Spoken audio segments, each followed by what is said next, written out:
Media के माध्यम से, प्रिंट मीडिया और व्यक्तिगत व्हाट्सएप पे इस तरह की चीज़ों से अवगत हो चुके होंगे कि टीजीटी पीजीटी 2022 के संदर्भ में कुछ डेट्स जो है आयोग ने अनाउंस करी है, जैसा कि प्रिंट मीडिया में पता चला।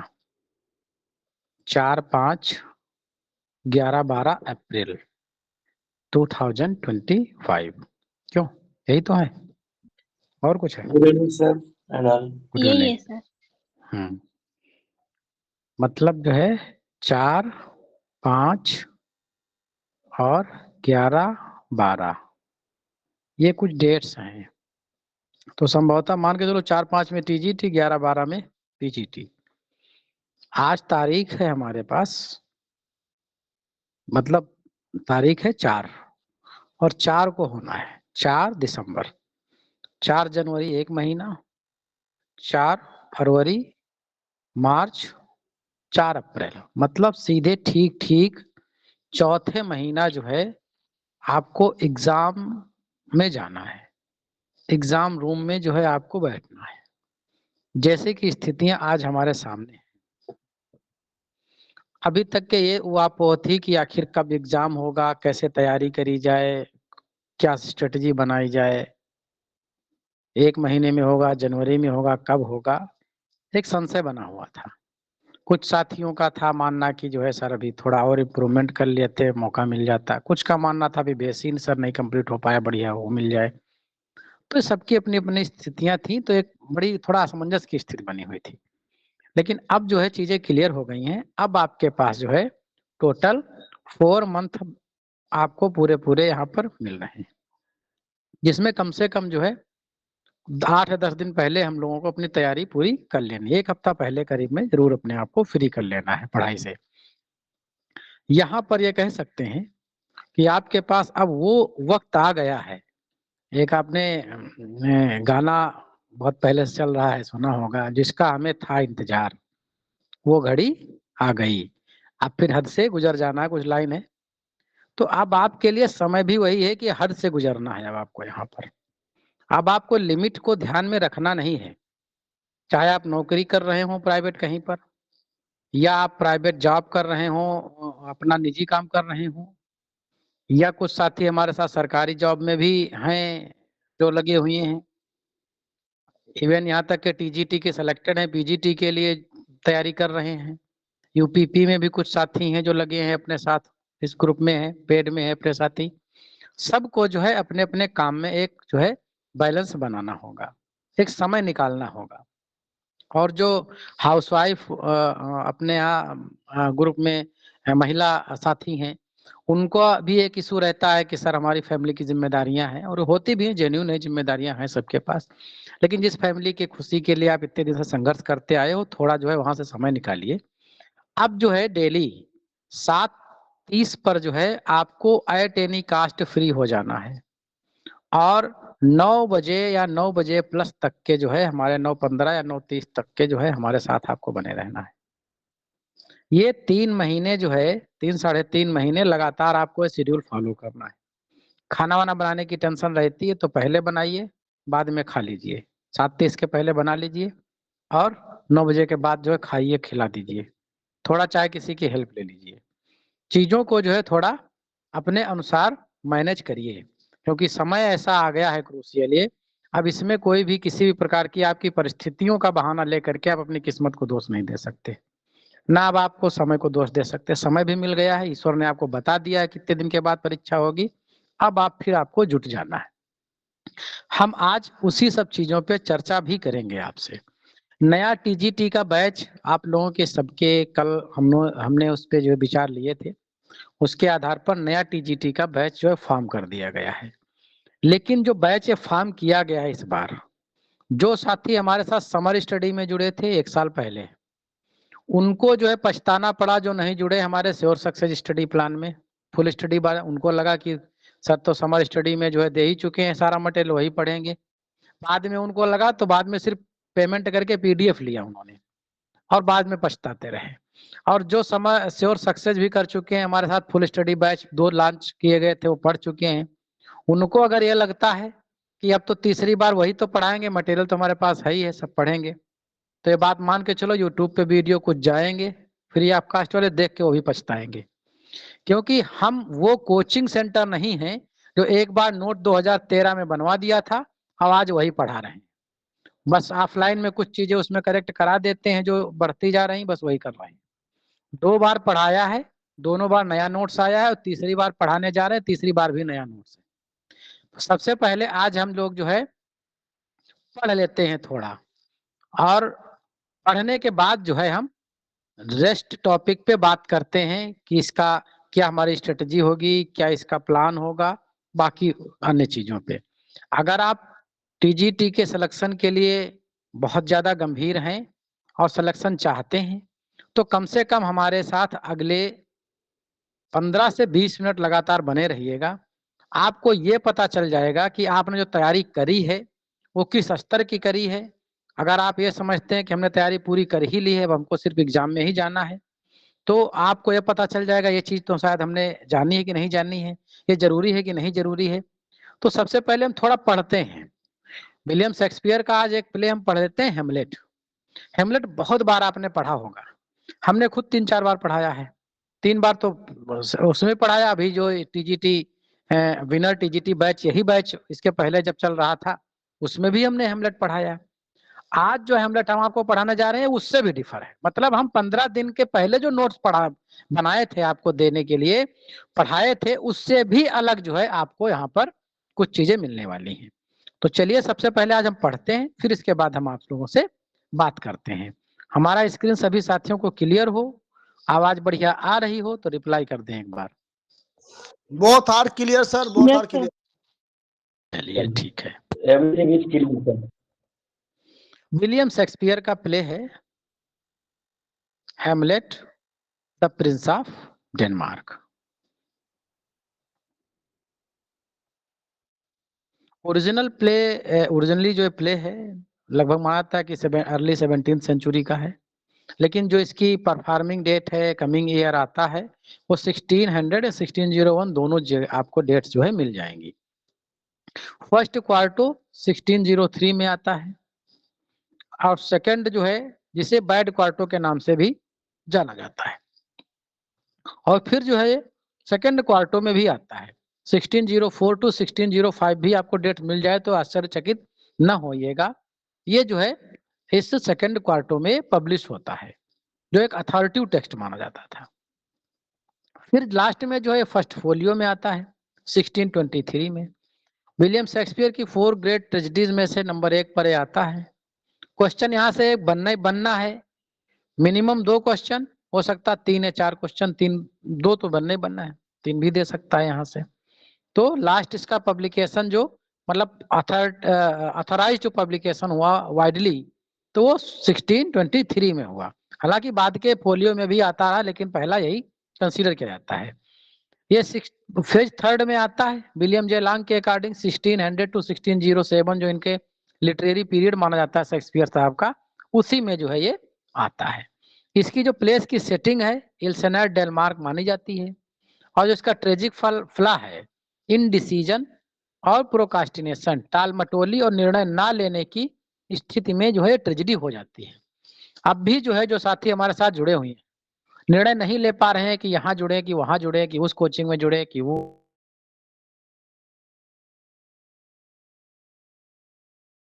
यूट्यूब पढ़े कि वहां पे ले लें, की जो स्थिति होती है वो बड़ी ही खतरनाक होती है। ऐसी स्थितियां किसी के सामने आए ना। सोर्स जो है अगर बात करा जाए तो इसका जो है गेस्टा डैनोरुम, ये स्टोरी ऑफ डांस की एक है, सैक्सो का एक वर्क है, सैक्सो ग्रामेटिकस का, 12th सेंचुरी की इसकी टाइमिंग सेटिंग आप मान सकते हैं। और इसको आप दूसरी तरह से भी पूछ सकता है आपसे, Vita Amlethi the life of Amleth the legend recorded by the Saxo Grammaticus in the Gesta Danorum, ये हिस्ट्री ऑफ डांस, इस तरह से भी पूछा सकता है, दोनों एक ही चीजें हैं। स्पेनिश ट्रेजेडी है इसका थॉमस किर का। आर हेमलेट, हालांकि ये जो आर हेमलेट है ये इसका ऑथरशिप अननोन है, लेकिन प्रोबेबली लोग कंसीडर करते हैं क्रिटिक्स कि ये जो है थॉमस किड का ही ये वर्क है। और बेलफोर्ट्स का एक जो है हिस्टोरीज टार्किस आता है एक वर्क, उसका भी यहाँ पर सोर्स जो है एक माना जाता है। और मोन्टेक के ऐसे से भी इनका कई जो है इसके सीन्स हैं ऐसे जो वहां से रेफरेंस मिलता है। तो कुल मिला के 5-6 इसके सोर्सेस जो है आपको सामने मिल गए, जहां से क्वेश्चन एक सिंपल बन जाता है कि किस फेज में आया, किस ईयर में आया, किस क्वार्टो में आया, किस फोलियो में आया। यहाँ से एक या दो क्वेश्चन यहीं से बनने की उम्मीद रहती है। कौन सी सेटिंग है, कौन सा। अगर इसकी टाइम सेटिंग की अगर हम बात करेंगे तो ये जो इसकी मतलब जो प्लेस सेटिंग है तो इल्सेनर डेनमार्क हो गया, और अगर टाइम सेटिंग की बात करेंगे तो आपका ये अर्ली 20th सेंचुरी का यहाँ पर जो ग्रामेटिकस का वर्क था वहां से लिया गया है। कैरेक्टर्स के जो है जनरली इसमें 34 कैरेक्टर डील किए गए हैं, लेकिन कुछ महत्वपूर्ण यहाँ पर हमने रखे हैं जो हमारे एग्जाम के लिए महत्वपूर्ण है। जैसे कि हेमलेट है जो इसका प्रोटोगनिस्ट है और मेन कैरेक्टर है। क्लॉडियस है जो किंग है, इसका विलन भी कह सकते हैं आप। द घोस्ट आता है, सीनियर हेमलेट या इनके हेमलेट के जो पिता हैं उनकी आप स्टेज मृत्यु दिखाई गई है। गर्ट्यूड जो कि हेमलेट की माता है और क्लॉडियस की बाद में जो है वाइफ बन जाती, क्वीन है। पोलोनियस एक बिटी लार्ड है और इस यहाँ के ड्यूक के यहाँ किंग के यहाँ का। लियार्टस पोलोनियस का लड़का है, ओफिलिया पोलोनियस की लड़की है। होरेसियो ये हेमलेट का कॉन्फिडेंट है, बहुत ही क्लोज फ्रेंड है। और फार्टिन ब्रास ये जो प्रिंस है नार्वे के पड़ोसी स्टेट है जिसपे जो जिनकी मृत्यु हो गई है सीनियर हेमलेट, इन्होंने कब्जा कर लिया था कुछ हिस्से पर उसके नार्वे के। अब जो फार्टिन ब्रास है वो अपने उस हिस्से को जो है छुड़वाने के लिए डेनमार्क पर हमला करने के लिए आ रहा है। वोल्टेमैंट एक कोर्टियर है और आर्नेलियस ये भी कोर्टियर है। रोजन कार्टेज एंड गिल्डेस्टेंस एक भी कोर्टियर है और ये फ्रेंड रहते हैं हेमलेट के। बाद में कॉन्स्पिरेसी और में भी ये जो है इसके क्लाडियस के सहयोग कर देते हैं। मार्सिलस इंपॉर्टेंट कैरेक्टर है। बर्नार्डो ये शुरुआत इन्हीं से दोनों लोगों से हो जाती है इस प्ले की। और फ्रांसिको ये सब टहलते वहलते रहते हैं शुरुआत के प्ले में। ओसरिक ये भी एक कोर्टियर है और रेनाल्डो एक सर्वेंट है पोलोनियस का, क्वेश्चन पूछा गया यहाँ से। और कई जेंटलमैन लार्ड्स हैं और यहाँ पर कई अन्य जो है प्रीस्ट वगैरह सोल्जर सब दिखाए गए हैं। इस प्ले की जो है टोटल एक्ट इसमें 5 है और 20 सीन्स में दिखाए गए हैं। टोटल अगर हम इस प्ले की लाइंस की बात करें तो लगभग 4042 लाइंस 4042 लाइंस इसमें लगभग मानी जाती हैं। द टोटल वर्ड्स काउंट इसमें जो है 29,551 वर्ड्स हैं इसमें। टोटल स्पीचेस इसमें लगभग 1500 स्पीचेस के करीब में शेक्सपियर साहब ने इसमें डील किया है। हम एक्ट वाइज चीजों को देखते हुए चलते हैं इस प्ले की सिनॉप्सिस। सबसे पहला जो एक्ट है सीन फर्स्ट, स्थान एल्सिनर का जो किला है, रात का समय है, वहां पर जो है फ्रांसिस्को और बर्नार्डो टहल रहे हैं। ये सब गार्ड हैं, प्रहरी हैं, अपने साथी होरेसियो के और मार्शल के साथ बातचीत कर रहे हैं। और जो राजा मर चुके हैं उनका जो है भूत जो है दिखने लगता है यहाँ पर जो है कि ये शायद जो है कुछ चीज दिखती है, भूत तो नहीं दिखता है उनको लेकिन कुछ चीज ऐसी दिखती है।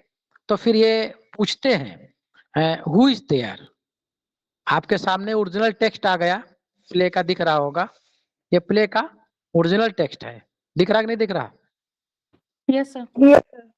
तो ये शुरुआती है इंटर द देखो लिखा हुआ है फ्रांसिस और मार्सिलस बर्नार्डो ये सारे लोग टहल रहे होते हैं, गार्डी कर रहे होते हैं।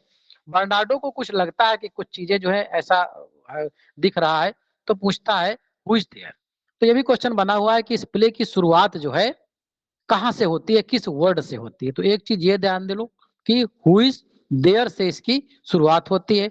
दूसरी चीज इसी के साथ साथ में एक चीज ये भी क्लियर कर लो कि इसकी लास्ट स्पीच क्या है। लास्ट स्पीच जो है इसमें आती है फार्टिन ब्रास की। लास्ट जो वर्ड आते हैं go bid the soldiers shoot, go bid the soldiers shoot. उनको जो है वही फ्यूनरल दिया जा रहा होता है हेमलेट को, लास्ट जो है सलाम दिया जा रहा होता है, राजकीय जो होता सम्मान, वहां की लाइन जो है फार्टिन ब्रास की होती है। तो पहली लाइन बर्नार्डो की है who is there, last line Fortinbras की है जो उनको शूट सलाम देता है। तो ये जो यहाँ से जब बातचीत कर रहे होते हैं लेकिन वहां से चीजें उनको पता नहीं चलता है और आगे मामला बढ़ जाता है। लेकिन दूसरी बार फिर से जो है वो भूत जो है यहीं पर अपीयर होता है और जो है देखा भी जाता है इसी एक्ट में। होरेसियो भूत से बात करने की कोशिश करता है लेकिन वह गायब हो जाता है। आप देख रहे होंगे यहाँ पर एक लाइन है, इंटर द घोस्ट, ये आता है। जब घोस्ट की एंट्री होती है, ये दोबारा आता है। पहली बार जो है जब आया है तो किसी को दिखा नहीं, दोबारा आया है तो मार्सिलस को दिखता है। तो वो क्या कहता है, पीस ब्रेक, चुप रहो, thee off look where it comes again, देखो वो चीज दोबारा आ गई है। बर्नार्डो कहता है इन द सेम फिगर, बिल्कुल सेम फिगर है, like the king that's dead, जो कि राजा हमारे मर चुके हैं। फिर मार्सिलस कहता है बर्नार्डो से, दाउ आर्ट ए स्कॉलर, तुम तो बड़े बुद्धिमान हो, तुम तो बहुत ही पढ़े लिखे हो, स्पीक टू इट, इससे बात करो होरेसियो। तो ये चीजें होरेसियो से कह रहा है कि तुम इससे बात करो, तुम जो है पढ़े लिखे इंसान हो, बात करने की से कोशिश करो। तो ये शुरुआती टॉकिंग है जो कि घोस्ट से बात ये लोग करते हैं। भूत का प्रकट होना डेनमार्क में अशांति का संकेत माना जाता है। ये सारा मैटर किसका है, एक्ट फर्स्ट सीन फर्स्ट का। दूसरा सीन चालू हो जाता है महल का। सर एक मिनट सर, सर इसमें यही है कि मतलब जैसे कि जो हेमलेट थे, वो जो मतलब राजा थे, उनका उनका घोस्ट जो था, मतलब वही जो राजा थे उनका मतलब घोस्ट सबसे पहले किसने देखा था? हमने वही तो बता रहे हैं आपको। तो सबसे सर पहले वही है। मार्सिलस को जो है, मार्सिलस को जो है एहसास होता है, फिर मार्सिलस ही सबसे पहले बर्नार्डो ने देखता है, कम्स ओके अगेन। ये तो ओरिजिनल टेक्स्ट से मैं पढ़ा रहा हूँ, ना कि ये नोट्स है। यस ये जो सर। प्ले मैं बता रहा हूँ आपको, ये ओरिजिनल प्ले है विलियम शेक्सपियर का, ये ठीक है, ये नोट्स है हमारा। Okay sir. एक्ट फर्स्ट के सीन 2 में महल का ही जो है शाही कक्षा है। राजा क्लाडियस अपने भाई की मृत्यु और खुद की शादी की घोषणा करता है। उनके भाई की मृत्यु हो गई है, खुद शादी कर लेता है अपने भाई की पत्नी से, गर्ट्यूड से, क्वीन से, और बोलता है though yet of Hamlet our dear brother's death, Hamlet जो है मेरे भाई की मृत्यु हो गई है। क्लाडियस एड्रेस करता है अपने कोर्ट में सभी लोगों को, और ब्रदर की वाइफ से अपनी शादी की भी घोषणा करता है। वह अपने सौतेले बेटे हेमलेट से दरबार में रहकर उसके निर्देशों का पालन करने की मांग करता है। हेमलेट अपने पिता की मौत और मां की जल्दबाजी में शादी करने से आहत है। हेमलेट यहाँ पर एक अकेला बैठा हुआ साइड बोलता है लिटिल मोर देन किन and the less than kind, ये तो चीजें कुछ है ही नहीं, ऐसा लगता है कि बिल्कुल छोटा सा धागा बंधा हुआ था, इतनी जल्दी जो है टूट गया है। Oh that this too solid the flesh would melt, एक ऐसा जो है इंसानियत है जो इसने जो जल्दी पिघल गया। अभी मृत्यु पापा की कितने देर के बाद पहले हुई है, और मेरी माता ने जो है शादी कर लिया। होरेसियो हेमलेट को भूत के बारे में बताता है। अब ये भी क्वेश्चन पूछ सकता है कि हेमलेट को जो है कैसे जानकारी मिलती है कि घोस्ट जो है ये चीजें कर रहा है, तो ये होरेसियो बताता है। एक्ट फर्स्ट के सीन थर्ड में पोलोनियस के घर का सीन है। लियार्टस जो है फ्रांस जा रहा होता है अपने पढ़ने के लिए, तब वहां पर चीजों को बताता है। लियार्टस जो है काफी कुछ समझाता है और अपनी बहन ओफेलिया से हेमलेट से दूर रहने की सलाह दे देता है इसी एक्ट में। और पोलोनियस भी ओफेलिया से कहता है कि जो है तुम प्रेम और हेमलेट से जो है प्रेम के भरोसे ना रहो। और यहाँ पर पोलोनियस अपने लड़के को जो है समझाता, कहता है नाइदर बारो नार लैंड, ना तुम किसी से लेना ना किसी से देना। लेकिन वो भी कहता है कि लेकिन this above all things own the self be true, तुम अपने आप में जो है सबसे जो है सही रहना, सच्चे रहना। और ये भी कहता है तुम किसी से झगड़ा नहीं करना, तुम किसी से लड़ाई झगड़ा न करना, और अगर ऐसी नौबत आए लड़ाई झगड़ा करने की तो फिर उसको छठी का दूध याद दिला देना। कहने के तात्पर्य वो कहता है बड़ा हार्ड, फिर तुम प्रतिवार बहुत तगड़े से करना। एक्ट फर्स्ट के सीन फोर्थ में किले का ही है। हेमलेट होरेसियो और मार्शल के भूत के प्रकट होने का इंतजार करते हैं कि फिर से आए, देखे क्या करते हैं। भूत प्रकट होता है फिर से और हेमलेट को अकेले में बात करने का संकेत देता है। भूत हेमलेट को अपने पिता की हत्या के बारे में बताता है और उससे बदला लेने की बात कहता है। एक्ट फिफ्थ में जब पहुंचेंगे आप, ये भी जो है दूसरा हिस्सा है वही स्टेज का, और भूत बताता है कि क्लाडियस ने उसे जहर देकर मार दिया और गद्दी पर कब्जा कर लिया है। वह हेमलेट से प्रतिशोध लेने का अनुरोध करता है, लेकिन उसकी मां गर्ट्यूड को नुकसान न पहुंचने देने की सलाह देता है, क्योंकि गर्ट्यूड जो है एक जो है इनोसेंस है, वो तो मासूम है, वो शायद मेरे भाई के जाल को समझ नहीं पा रही है। आई एम दाई और फादर्स स्पिरिट, ये लाइन बोलता है, मैं तो तुम्हारे पिता की स्पिरिट हूँ। एंड फिर कहता है रिमेंबर भी, मुझे ध्यान रखना, fall is most unnatural murder, मेरा जो है एक अप्राकृतिक तौर पर मेरी मृत्यु मेरा जो है मर्डर कर दिया गया है क्लाडियस के द्वारा। साथ में हम स्पीचेस भी यहाँ पर जितनी इंपॉर्टेंट है वो डाल दिए हैं यहाँ पर। हैमलेट बदला लेने की कसम खाता है और इस घटना को गुप्त रखने के लिए होरेसियो से और मार्शल से शपथ दिलाता है। अब आते हैं एक्ट 2 में। इतनी सारी घटनाएं दिमाग में अगर बना लिया, यहाँ से कोई लाइन पूछ ले जो आपने कभी नहीं पढ़ी है और उसको कुछ भी सेंस आपने निकाल लिया, तो इस स्टोरी से आप पता लगा लेंगे कि एक्ट जो है ये फर्स्ट का मामला है, तो कुछ तो आगे बढ़ ही जाएंगे। एक्ट सेकंड, सीन फर्स्ट में पोलोनियस के घर पे ही है। नौकर रोनाल्डो, ये क्वेश्चन पूछा गया है, और लियाटस की गतिविधियों पर नजर रखने के लिए भेजता है। ओफेलिया, दो क्वेश्चन बनते हैं, एक तो क्लाडियस जो है हैमलेट पे नजर रखने के लिए किसे भेजता है, और दूसरा कि पोलोनियस अपने लड़के पे नजर रखने के लिए किसे भेजता है। तो पोलोनियस भेजता है रोनाल्डो को और क्लाडियस भेजता है रोजन क्लांटेज एंड गिल्डेस्टन को, दोनों को। ओफेलिया अपने पिता को बताती है कि हैमलेट ने अजीब और परेशानी करने वाला व्यवहार किया है। पोलोनियस मानता है कि हैमलेट का पागलपन ओफेलिया के प्यार में निराश करने का कारण है, लेकिन क्लाडियस इस पे विश्वास नहीं करता है। एक्ट 2 के जब सीन 2 में मामला बढ़ता है तो महल का ही सीन है। क्लाडियस रानी गर्ट्यूड के साथ रोजन क्लांटेज और गिल्डेस्टन को बुलाता है। हैमलेट की अजीब हरकतों के कारण जो है उससे जानने की बात करता है कि तुम नजर रखो, और ये स्पाई भी कराता है इनसे। पोलोनियस राजा और रानी को बताता है कि हैमलेट का जो है पागलपन ओफेलिया के प्रति प्रेम का नतीजा हो सकता है। पोलोनियस राजा और रानी को सलाह देते हैं कि वह हैमलेट और ओफेलिया के बीच बातचीत को छिपाकर सुने।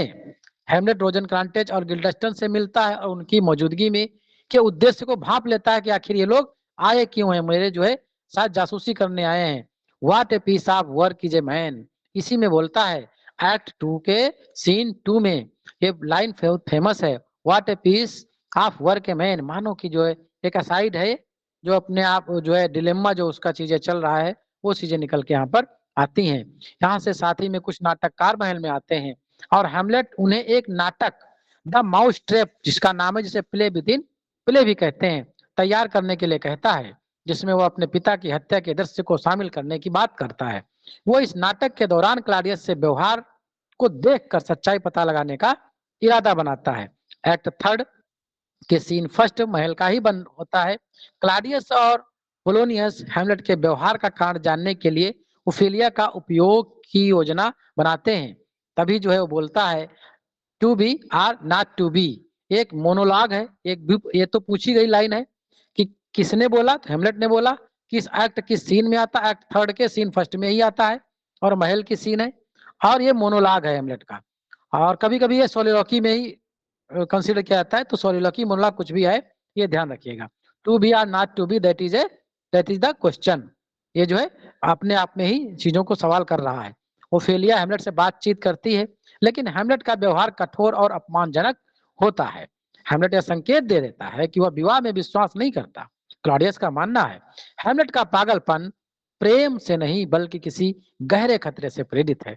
आपसे क्वेश्चन पूछा सकता है कि क्लॉडियस के दिमाग में हैमलेट को लेकर के कब सस्पेंशन आता है, कब उसको शक पैदा होता है कि शायद मेरे कृत्यों को हैमलेट भांप चुका है या भांप रहा है, कुछ इससे परेशानी है।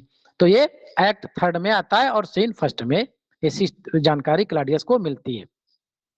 एक्ट 3 के सीन 2 में महल का ही स्थान होता है। हैमलेट खिलाड़ियों को निर्देश देता है कि द माउस ट्रैप, ध्यान रखिएगा, एक्ट 3 सीन 2 में जो है माउस ट्रैप आता है, प्ले विद इन प्ले। नाटक में अपने प्रदर्शन के दौरान संतुलन बनाए रखने के लिए कहता है। नाटक के दौरान हैमलेट क्लॉडियस की प्रतिक्रियाओं का निरीक्षण करता है। जब हत्या के दृश्यों को प्रस्तुत किया जाता है तो क्लॉडियस असहज हो जाता है और नाटक छोड़कर चला जाता है। हैमलेट इसे अपने पिता की हत्या के बारे में भूत की कहानी को सच मान लेता है और मान लेता है कि हत्यारा हमारा चाचा ही है। इसी में एक्ट 3 जो माउस ट्रैप का प्ले चल रहा होता है, उसी दौरान ओफेलिया को लेकर के गर्ट्यूड जो क्वीन है वो एक लाइन बोलती है, the lady doth protest too much me think. ये लाइन पूछी गई है, इसलिए इसको जो है दिमाग में बनाए रखना। एक्ट 3 का सीन 3 में पहुंच जाते हैं। अभी तो 2 में चल रहे थे, माउस ट्रैप 2 में चल रहा था। क्लॉडियस प्रार्थना करता है, बहुत इंपॉर्टेंट है ये भी सीन हो सकता है एक्ट 3 का, सीन 3 का, क्योंकि जो इसकी थीम निकल के आती है, जो इसका ट्रैजिक फ्लॉ निकल के आता है, इनडिसीजनशिप और प्रोकास्टिनेशन, वो इसी जो है एक्ट से निकल के आती है। क्यों? क्योंकि यहाँ पर क्लॉडियस जो है प्रार्थना करता है अपने अपराध के पापों के लिए, क्योंकि वो ईश्वर से क्षमा मांगता है और कहता है O my offence is rank, it smell to heaven. मैंने जो अपराध किया है वो तो फैल चुके हैं, बहुत दूर तक जा चुके हैं, और शायद इनकी भनक जो है स्वर्ग तक के भी पहुंच चुकी है। और कहता है Claudius attempt to pray forgiveness for the murdering of his brother finds himself unable to repent. कहता है कि मैं अब पश्चाताप भी कैसे करूं, क्योंकि इतना कुछ आगे हो चुका है। हेमलेट उसे मारने का अवसर पाता है, यहीं पर हेमलेट आता है कि अब तो मैं मार दूंगा अपने चाचा को, क्लाडियस को मार दूंगा, लेकिन वो देखता है कि वो पूजा कर रहा है। अब वो चाहता है कि हेमलेट के साथ पूजा करते, अगर इसको मार दूंगा तो सीधे स्वर्ग जाएगा, अभी नहीं मारूंगा, ये जो जब दूसरी जगह जाएगा तब मारूंगा। यही सीन जो है उसके जो है ट्रेजिक फ्ला का आगे कारण बन जाता है, वरना यही मार देता तो मामला खत्म हो जाता है। हेमलेट उसे मारने का अवसर पाता है, लेकिन वो ये सोच करके नहीं करता है, मारता है उसको कि शायद वो स्वर्ग जा सकता है। एक्ट थर्ड का सीन फोर्थ, क्वीन का कच्चा है, ये भी इंपॉर्टेंट है। क्यों? हेमलेट अपनी माँ गर्ट्यूड का सामना करता है, वो पूछ लेता है, आपसे क्वेश्चन पूछा जाता है कि जब हेमलेट और उसकी माता गर्ट्यूड का कन्फ्रंटेशन कब होता है, तो चैम्बर में होता है, एक्ट थर्ड के सीन फोर्थ में होता है। क्या कहता है? और उसके साथ जो है क्लाडियस के साथ विवाह करने के लिए अपनी माँ को फटकार लगाता है। तब उसकी माँ कहती है, गर्ट्यूड oh Hamlet thou hast cleft my heart in twain, तुमने तो मेरे हृदय को दो भागों में बांट दिया। यहाँ फिगर ऑफ स्पीच भी यहाँ से पूछ लिया जाता है। After Hamlet confrontation with accusations, Gertrude show the remorse and expression her emotions and pain in this line. Polonius जो पर्दे के पीछे छिपा होता है, क्योंकि जो है क्लाडियस कहता है पोलोनियस से, तुम जो है इसकी बात को सुनो, समझो क्या है, तो वो पर्दे के पीछे छिपा सुना होता है। इसे कहते हैं इवसड्रॉपर सीन, इवसड्रॉपर सीन, छुप करके सुनना।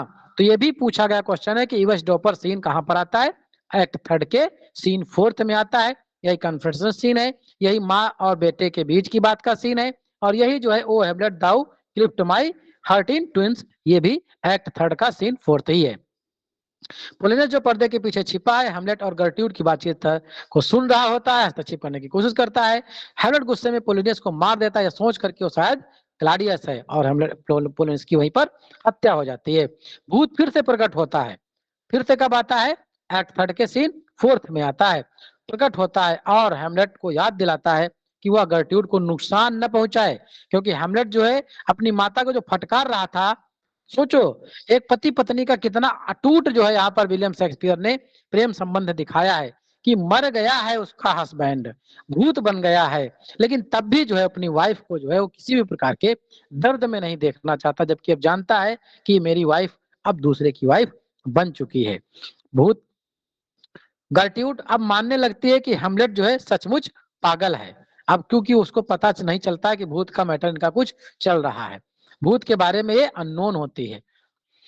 एक्ट फोर्थ का सीन फर्स्ट, गर्ट्यूड महल का है, क्लाडियस को बताती है कि हेमलेट ने पोलोनियस की हत्या कर दी है। आपसे क्वेश्चन पूछा जा सकता है कि क्लाडियस को कौन बताता है कि पोलोनियस की हत्या हेमलेट ने कर दी है, तो क्वीन गर्ट्यूड खुद बताती हैं। क्लाडियस को जो डर था हेमलेट का पागलपन अब उसके लिए भी खतरा बन सकता है, वो रोजनक्रांटेज और गिल्डेस्टन को ढूंढने और पोलोनियस के शव को ले जाने का आदेश देता है। दूसरा जो सीन आता है एक्ट फोर्थ के, रोजनक्रांटेज एंड गिल्डेस्टन हेमलेट को पोलोनियस के शव का पता पूछते हैं, लेकिन हेमलेट उसके सवालों को टाल देता है। तीसरा सीन आता है एक्ट फोर्थ का, क्लाडियस हेमलेट को बुलाता है और उसे इंग्लैंड भेजने की योजना बनाता है। गुप्त रूप से क्लाडियस इंग्लैंड के राजा को पत्र भेजता है जिसमें हेमलेट को मारने की बात कही जाती है, लेकिन जो समुद्री लुटेरे होते हैं हेमलेट को बचा लेते हैं। और एक्ट जो फोर्थ का सीन फोर्थ जो आता है एक मैदान में होता है। हेमलेट एक सेनापति फार्टिनब्रास के सैनिकों से मिलता है जो डेनमार्क से होकर पोलैंड की ओर छोटे से हिस्से पर कब्जा करने के लिए जा रहे थे। आपसे पूछा जा सकता है कि जो वहां के नॉर्वे की सेना थी, फार्टिनब्रास की जो सेना थी, वो किस हिस्से पर कब्जा करने के लिए जा रहे थे, तो वो पोलैंड जा रहे थे। इस मुठभेड़ के बाद हेमलेट को अपनी निष्क्रियता पर पछतावा होता है और वो बदला लेने के लिए प्रतिबद्ध हो जाता है। एक्ट फोर्थ के सीन फिफ्थ में महल का ही है। ओफेलिया अपने पिता की मृत्यु के कारण मानसिक रूप से टूट चुकी हुई होती है और पागलपंती की उसके अंदर कुछ सिम्टम्स दिखने लगते हैं। लियाटर्स जो फ्रांस से लौटता है अपने पिता की मौत का, यहाँ पर ओफेलिया की भी मौत हो चुकी होती है तब तक, पिता की मौत का बदला लेने के लिए क्लाडियस का सामना करता है। उसको दिमाग में रहता है कि शायद क्लाडियस ने जो है मेरे पिता को मार दिया है। एक्ट 6 सबसे ज्यादा। एक्सक्यूज मी सर, सर एक क्वेश्चन था कि ये ओफेलिया की डेथ कैसे होती है, तो आप बता सकते हैं इसमें कि क्या हमें अभी choose आगे करना सब कुछ पड़ेगा? बता देंगे हम। आप पूरे सेशन को शांतिपूर्वक सुनिए। वैसे वो ड्रान में हो जाती है, उसकी जो है मृत्यु डूब करके होती है फूल तोड़ने के लिए, है ना। जी जी। स्पेंजी फूल तोड़ने के चक्कर में। हमारे इस पूरे सेशन के 3 चरण हैं। आपको कोई चैप्टर कैसे क्लियर होगा? पहला आपको हमारे साथ पढ़ना है, और दूसरा कल इसके पे 25 क्वेश्चन मिलेंगे, और फिर तीसरा उन 25 क्वेश्चन का इलेबोरेशन करेंगे, तब जाके आपका कोई चैप्टर एक कंप्लीट होगा। अब आप पहले पे ही सारी चीजें अगर कंफर्म करना चाहते हैं तो वो चीजें बहुत आसानी से दिमाग में बनी रहेंगी, ये फिर आप पे निर्भर करता है। हमारे तरह से 3 जगह आपको काम करना होगा। अभी आप लोग जो पढ़ रहे हैं, कल जो है तैयारी जोन क्लासरूम पे इसका 25 क्वेश्चन का टेस्ट भी मिलेगा। जो भी हम पढ़ रहे हैं उसका कल टेस्ट करिए, फिर कल का इलेबोरेशन करिए, फिर हम अगला चैप्टर पढ़ेंगे। ताकि अब समय है नहीं कि हम टेस्ट सीरीज दोबारा लॉन्च करें, पढ़ेंगे और टेस्ट सीरीज साथ ही में चलेगी। स्टडी कम टेस्ट सीरीज है, ठीक है। ओके ठीक है। जी सर बहुत दमदार क्लास चल रही है sir. Act 4, thank you. Act 4 का सीन जो 6 है, आपसे पूछा सकता है कि किस एक्ट में सबसे ज्यादा सीन है, तो एक्ट 4 में ही सबसे ज्यादा सीन है। कितने हैं देखना भी, 7 सीन है इसमें। सीन 6 में हम पहुंच चुके हैं। महल का ही सीन है। हेमलेट का एक पत्र क्लाडियस को प्राप्त होता है, जिसमें वो बताता है कि उसके जहाज पर समुद्री डाकुओं ने हमला कर दिया है और डेनमार्क जो है लौट आया है। एक्ट 4 और सीन 7 जो होता है, इसका महल का ही होता है। क्लाडियस और लियाटस हेमलेट को मारने की योजना बनाते हैं। कौन कौन? क्लाडियस और लियाटस। क्लाडियस एक तलवारबाजी प्रतियोगिता का आयोजन करता है, जहां लियाटस जहरीली तलवार का उपयोग करेगा। क्लाडियस ने हेमलेट के लिए जहरीली शराब भी तैयार की है। इसी बीच ओफेलिया की मृत्यु की खबर आती है, उसने पानी में कूदकर हत्या कर ली है। एक्ट 5 सीन 1 एक चर्च का जो है सीन है, कब्रिस्तान का। 2 कब्र खोदने वाले ग्रेव डिगर सीन इसे बोलते हैं। ओफेलिया को दफनाने के लिए कब्र तैयार कर रहे हैं। हेमलेट को होरेसियो कब्रिस्तान पहुंचते हैं, और हेमलेट एक खोपड़ी को देखकर मृत्यु की सार्वभौमिक सत्यता पर विचार करता है कि सबको इस दुनिया से जाना है। जब ओफेलिया का अंतिम संस्कार शुरू होता है, हेमलेट को पता चलता है कि वह मर चुकी है। हेमलेट और लियाटस ओफेलिया की कब्र पर झगड़ते हैं। क्यों? क्योंकि जो है लियाटस को लगता है कि जो है ओफेलिया की मृत्यु का कारण भी हेमलेट ही है, और उनकी दुश्मनी गहरी हो जाती है। एक्ट 5 के सीन 2 जो महल का ही है, हेमलेट होरेसियो को बताता है कि वो क्लाडियस के इंग्लैंड के राजा को पत्र को बदल दिया था, जिसमें रोजनक्रांटज और गिल्डेस्टन की मृत्यु का आदेश दे दिया गया था। पत्र को बदल दिया था किसने? होरेसियो ने। क्लाडियस ने बताया था कि जो है हेमलेट को मार दो, उसने बदल करके होरेसियो को उनको रोजनक्रांटज और गिल्डेस्टन को कर दिया था। एक दरबारी ओसरिक होता है, हेमलेट की तलवारबाजी प्रतियोगिता के लिए बुलाने आता है। मुकाबले के दौरान क्लाडियस जहरीली शराब को पेश करता है, लेकिन गर्ट्यूड गलती से पी लेती है और उसकी मृत्यु हो जाती है। लियाटस जहरी तलवार से हेमलेट को घायल कर देता है, लेकिन दोनों के बीच संघर्ष में लियाटस भी घायल हो जाता है। मरने से पहले लियाटस क्लाडियस की साजिश का खुलासा कर देता है और कहता है, I am just killed with mine own treasury. अब इस तरह से कहता है कि मैं तुम्हारे साथ धोखा हुआ है हेमलेट, और उस ट्रेजरी का जो है मैं जो है एक हिस्सा हूं, और मैं अपनी उस धोखेबाजी को मैं यहीं पर समाप्त कर लूंगा, और वहां पर उसकी भी मृत्यु हो जाती है। हेमलेट क्लाडियस को मार देता है यह चीज सुन करके, और मरने से पहले होरेसियो से डेनमार्क का ध्यान रखने का अनुरोध करता है। फार्टिनब्रास डेनमार्क पहुंच जाता है और हेमलेट के शव को जो है सम्मान पूर्वक ले जाने का आदेश देता है। ये रही इस प्ले की सिनॉप्सिस। कुछ हम इसके अलग से फैक्ट्स देखते हैं। जो इसकी प्ले की जो ओपनिंग स्पीच होती है, who is Bernardo, act 1 scene 1 में आता है। लास्ट स्पीच जो होती है, let 4 captains bear Hamlet, 4 captain आओ, हेमलेट को उठाओ और जो है उसको सल्यूट करो, उसको जो है राजकीय सम्मान दो, go bid and soldiers shoot. Act 5 scene 2 में आता है ये। लास्ट में फुनरल सीन। ओफेलिया जो डॉटर है पोलोनियस की, वो जो है कई लाइनें इसमें अच्छी अच्छी बोलती है। वो what a noble mind, act 3 scene 1 में है। ओफेलिया का जो लेमेंटिंग होती है यहाँ पर दिखती है। और there is a rosemary, that's resemblance. कई फूलों के नाम हैं, ये हम अलग से बात करेंगे कौन कौन से फूलों की चर्चा करिए इसमें। एक्ट 5 सीन 5 में जो है ये आता है होरेसियो गुड नाइट स्वीट प्रिंस। ये होरेसियो की स्पीच है लास्ट में जो है बोलता है। और ये ध्यान रखना कि जो इस तरह से इसकी शुरुआत में भी एक स्पीच आती है गुड नाइट वाली, और जो शुरुआत में स्पीच है वो बर्नार्डो की है। एक मिनट में बता रहा हूं, ये वेल गुड नाइट ये बर्नार्डो की स्पीच है, लेकिन लास्ट वाली जो है वो होरेसियो की है, ये ध्यान रखिएगा। 13 ब्रास प्रिंस हैं, लेट 4 कैप्टन्स हमने बता ही दिया, लास्ट स्पीच है ये। और रोजन कैंटेज गर्लडस्टन्स की speech my lord you once did love me, act 3 scene 2 में आती है। कुछ इसमें माइनर स्पीचेस भी डाल दी है, पीडीएफ देखेंगे आपकी समझ में आ जाएगा। हम जो है बहुत इंपॉर्टेंट और अच्छी चीजें ही आप लोगों को बता दे रहे हैं, और बाकी जो माइनर चीजें आप अपने मन से भी चीजों को देख सकते हैं। We will our self provide ये भी रोजन कार्टर ग्रेजुएशन की है। Grave digger a grave maker the house that he makes last till doomsday. हम तो जो अंतिम दिनों तक के इस काम को करते रहेंगे। लास्ट में ओफिलिया के जो ग्रेव डिगर बनाते हैं क्लाउन से सब बात करते रहते हैं।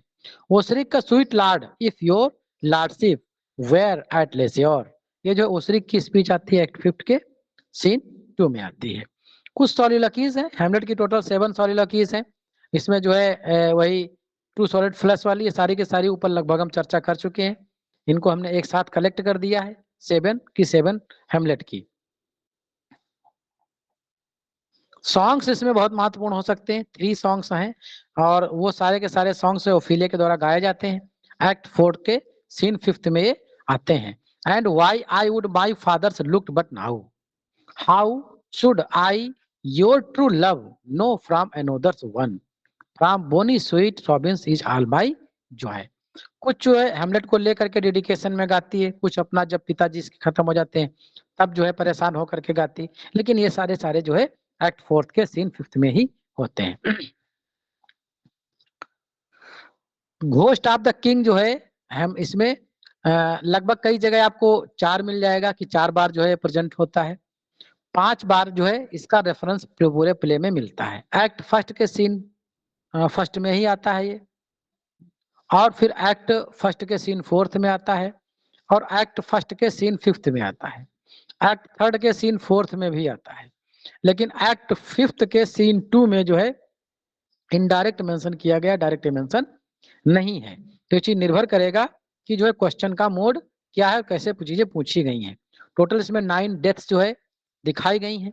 किंग हेमलेट की जो डेथ होती है बिफोर प्ले वो ऑफ स्टेज है। पोलोनियस की 3rd 4 में होती है, ओफिलिया 4th 7 में होती है। रोजन क्रांटेज गिल्डस्टन्स और गर्ट्यूड लियार्टस क्लाडियस हेमलेट ये सब एक्ट 5 के सीन 2 में जब डोल होता है उसी समय सबकी मृत्यु हो जाती है। कुछ बुक्स हैं जो इस प्ले पर बेस्ड क्रिटिक्स ने लिखी हैं या फिर जो है उनके बाद के ऑथर्स ने लिखी है। The interpretation of dream by Sigmund Freud, ये सिगमंड फ्रेड चूंकि एक मनोवैज्ञानिक रहे हैं तो इनके वर्क जो है किसी भी एग्जाम में एजुकेशन सेक्टर में इंपॉर्टेंट हो जाते हैं। हेमलेट पे लिया गया है work. Hamlet and his problem TS Eliot ने लिखा है। Rosencrantz Guildenstern Tom Stoppard absurd literature जो हम लोग पढ़े थे वहां पर हमने बताया था टॉम स्टोपर्ड का ये वर्क है, ये भी इंपॉर्टेंट है, बीजीटीजीएस में पूछा सकता है आपसे, टीजीटी में भी इंपॉर्टेंट है। शेक्सपियर एंड द प्रॉब्लम ये है बाय नॉर्मन रॉबकिंस। इस तरह से जो है हम लोगों ने आज हेमलेट को जो है एक यूनिक तरीके से पढ़ा, और दूसरा जो इसका स्टेज है वो है कल जो है आप लोगों को इसका 25 क्वेश्चन का जो है टेस्ट टीचमेंट पर मिल जाएगा, और उसको करिए। और वहां से करने के बाद फिर से जब हम इतने बजे लाइव होंगे तो उन 25 क्वेश्चन पे, और जो यहाँ से चीजें कंफ्यूजन रह गया है, कुछ चीजें और रिक्वायरमेंट अगर किसी की है तो उन सब चीजों का सॉल्वेशन किया जाएगा। जी समझ में आया कुछ? जी सर, जी सर, जी सर, सर बहुत समझ में आया था। हाँ सर, चलिए। सर जरा ये ग्रेवर डिगर सीन ये कौन से में एक्ट में आता है sir? Thank you sir. Thank you अभी तो हमने बताया Act grave 5 digger scene scene act first. 5 में आता है ना? Act 5 scene first. एक्ट 5 में। हाँ, और ये तो आप ननरी सीन होता आप है ये ये सारे सर? क्वेश्चन अभी पीडीएफ मिल जाएगा, सब देखिएगा आप। ऐसा ठीक है। सारे क्वेश्चन जो है याद करने का मौका मिलेगा पूरा पूरा आप लोगों को। पीडीएफ भी मिल जाएगा, पब्लिक ग्रुप पे भेज देंगे, सभी के लिए पीडीएफ हो जाएगा। बाद में जब हम इसको जो है पेड पूरी तरह से करेंगे, 3 दिन तक के आप लोगों का ओपन चलेगा, सब लोग अटेंड करिए, निर्णय लीजिए। अगर जो है जो आपने पढ़ा है, जिस तरह से पढ़ा, यही चीजें ग्रामर पे भी करेंगे। अभी आज हम लोग आपसे इंटरेक्ट हो रहे हैं इसकी जो है रूपरेखा बनाने के लिए, तो हो सकता है चीजें थोड़ा ज्यादा लग जाए हमारी बातचीत करने में आपसे। बाकी जो हमने काम लिटरेचर पे किया है वही काम आपको ग्रामर पे होगा। ग्रामर पढ़ेंगे, फिर उसके टेस्ट करेंगे दूसरे दिन, और वोकैब आप लोगों को डेली मिलेगी। हम आपको जो है पूरा प्लान बता दें कैसे चीजों को हम करने वाले हैं। स्क्रीन दिख रही है हमारी? जी सर। Yes sir. इसमें जो है आपको मिलेगा क्या, हम डेली 3 जो है सेगमेंट करेंगे। एक तो सेगमेंट हमारा होगा राइटर का, दूसरा होगा हमारा ग्रामर का, तीसरा होगा एमएच अब्रम की स्टडी जैसा कि हम लोग पढ़ रहे हैं, साथ में एमसीक्यूज भी उसके होते हैं, और चौथा होगा वोकैब। वोकैब का जो है 25 क्वेश्चंस, 25 क्वेश्चन वोकैब के आपको पर डे मिलेंगे टीचमेंट पे। उनको करिए और फिर जो है उसमें क्या गलती हो रही है समझिए, क्योंकि उस पे जो है पढ़ाने का कोई बहुत ज्यादा मतलब है नहीं, वो चीजें बहुत ज्यादा पढ़ भी चुके हैं। तो इस पे सिर्फ एमसीक्यूज हम देंगे आपको 25 क्वेश्चन पर डे। इसमें जो है 1 वर्ड सब्स्टिट्यूशन एक बार करेंगे, फिर जो है इडियम्स फ्रेज, मतलब सारा कुछ कवर करेंगे डेली का डेली। इधर जो है राइटर डेली होगा, और नाउन प्रोनाउन जो भी पार्ट्स ऑफ स्पीच के हैं, सारा ग्रामर के इंपॉर्टेंट चैप्टर। और इधर राइटर में जो है विलियम शेक्सपियर के सारे प्ले, जो इनके ग्रेट प्ले हैं, चाहे ट्रेजेडी हो चाहे जो है कॉमेडी हो, उनको हम जो है ऐसे ही पढ़ेंगे जैसे आज पढ़ा है। बाकी जो माइनर प्ले हैं जिनपे क्वेश्चन डेप्थ में नहीं बनता है, ऊपर से ही बनता है, तो उनको ऊपर से पढ़ लेंगे। जनरली जो है विलियम शेक्सपियर के 12 से 13 प्ले ऐसे हैं हमारे अनुभव के अनुसार जिनपे क्वेश्चन जो है डेप्थ में बनाता है आयोग। बाकी जो है setting, source, characters, act, scene कब आया है, इनका माइनर है, फर्स्ट पेज में आया, लास्ट पेज में आया, मिडिल में आया, इतना चीजें पता है तो काम चल जाएगा। कुछ 1-2 फेमस स्पीचेस जो है वहां से पूछ लेता है, लेकिन ये 10 से 12 प्ले ऐसे होते हैं इनके जो कि डेप्थ से क्वेश्चन बनता है। लेकिन हम डील यहाँ पर टोटल इनके 37 प्ले करेंगे। साथ साथ में इनके हिस्ट्री प्ले हम अलग से डील करेंगे, सारे के सारे जो है अलग से डील करेंगे, एक साथ में डील करेंगे, क्योंकि हिस्ट्री से ज्यादा क्वेश्चन नहीं बनते हैं। पोइम्स एंड सॉन्ग्स ये अलग से डील करेंगे। पोइम्स और सॉन्ग्स में जो है सोनेट्स को इस बार हमने अच्छी खासी जो है वरीयता दी है। सोनेट नंबर 1 और 11, सोनेट नंबर 18 और 29, सोनेट नंबर 13 और 33, सोनेट 15, 5 और 65, 71 to 99, और 116 to 126, 138 और 145। अब सोनेट के क्यों हमने इसमें वरीयता दी है? जो साथी जेआरएफ कर चुके हैं, जो साथी सेलेक्ट हो चुके हैं, जो साथी जो है पढ़ चुके हैं, कहीं दूसरी कोचिंगों में अपना लेवल बना चुके हैं, प्रीवियस पेपर पढ़ चुके हैं, उनको ये समझ में आ गया होगा कि इनकी इंपॉर्टेंस सोनेट्स की क्या है। इनमें से कुछ तो सोनेट ऐसे हैं जिनकी जो है सोनेट का जो फार्मे नहीं फॉलो होता है। जनरली 14 लाइन का होता है एम्बिक पेंटामीटर में, किसी में 13 है, किसी में 15 है, किसी में 16 है, किसी में जो है वर्ड कम है, किसी जो है में जो है थीम इनकी बड़ी अलग है। तो ये सारे कुछ न कुछ यूनिक फीचर रखते हैं ये सोनेट्स, इसलिए इनको हम डिटेल स्टडी पढ़ेंगे। जॉन मिल्टन के जितने भी वर्क हैं डिटेल में सारे के सारे पढ़ेंगे।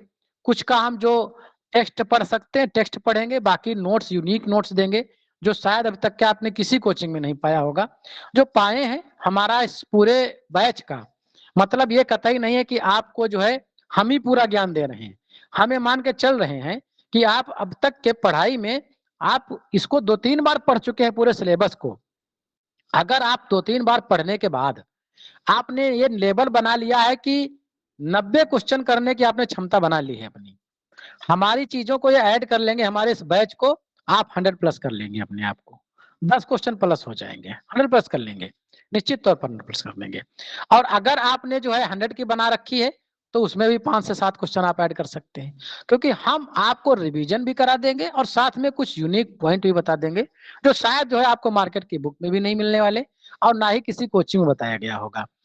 हम जो है किसी कॉपी पेस्ट भी नहीं कर रहे हैं, आपको हमने हेमलेट अभी पढ़ाया है, आप ये देखिएगा क्या किसी मार्केट की बुक से हमने उठाया है, क्या किसी कोचिंग का मैटर है ये, या किसी इंटरनेट की वेबसाइट पे अवेलेबल है मामला, आप कहीं भी ढूंढेंगे नहीं मिलेगा, क्योंकि ये ओरिजिनली वर्क किया गया है। इसलिए वर्क किया गया है इतना कि आप जो है अगर इस पे इतना काम कर लेंगे तो सिलेक्शन के बिल्कुल आप नजदीक पहुंच जाएंगे, सिलेक्शन आप अपने आप को सुरक्षित महसूस करने लगेंगे, क्योंकि हम भी चाहते हैं हमारे प्लेटफार्म का नाम हो, हमारा प्लेटफार्म सफल हो। लेकिन हमारा प्लेटफार्म सफल तो तभी होगा जब आप सफल होंगे, जब आप सफल होंगे, जब आपके घर में जो है आपके खाते में 80,000 रुपए आना स्टार्ट हो जाएगा, तभी तो आप कहेंगे जाकर के कि थोड़ा बहुत हमने वहां से भी पढ़ा है, वहां से पढ़ा। तो इसलिए हम अपने उस नाम के लिए आपसे के लिए मेहनत कर रहे हैं इतनी, और आप भी जो है अपनी सफलता के लिए मेहनत करिए। आपका लक्ष्य हमारा लक्ष्य दोनों का एक ही है, आपकी सफलता में ही हमारे इस प्लेटफॉर्म की सफलता निहित है।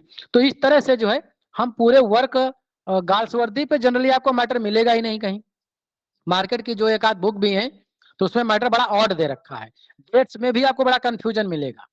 तो यहाँ सारा कुछ मैटर जो है लगभग चीजें हमने परिष्कृत रूप से बनाई हैं, प्यूरिफाइड किया है, उनको फिल्टर भी किया है।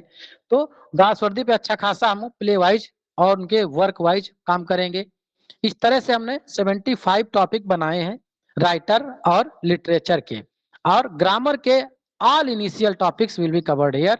और एमएच अब्रम पूरी जो है एमसीक्यूज आपको कवर करा दिए जाएंगे, उससे मतलब डिटेल स्टडी विथ एमसीक्यूज, और वोकैब भी आप लोगों को अच्छी खासी कम से कम 2,500 से 3,000 वर्ड की एमसीक्यूज मिलेगी, वो भी रनिंग है।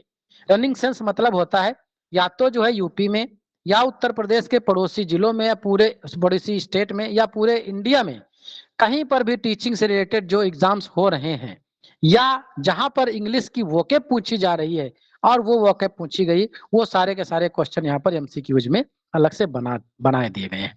तो ये एक यूनिक तरीके का हमारा जो है ये बैच है हमारा, स्टार्ट हो रहा है आज से, और कल से जो है ये बिल्कुल आप फॉर्म में देखेंगे, और तीनों जो है इसकी क्लासेस कल से आप लोगों को मिलना चालू हो जाएंगी।